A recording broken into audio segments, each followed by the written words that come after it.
Hey everyone, welcome back to our channel. Today, we are journeying together on how to text to speech in Italian in Murf AI.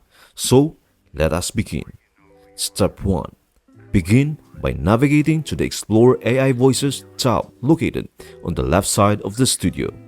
Here, it's your chance to explore different languages. For now, let's select Italian to unlock a range of Italian voices. Step 2. Dive into the collection of Italian voices and find the one that resonates perfectly with your project. Once you have found your ideal voice, a simple click on select is all you need to do.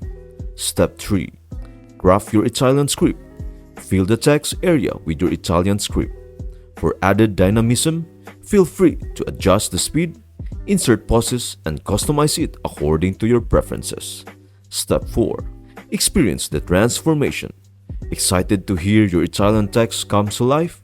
Just click on Generate Audio to unleash the enchanting transformation. With just a few clicks, you have turned your text into captivating Italian speech, all thanks to the magical capabilities of Murf AI. I hope this video has been helpful. Until our next video.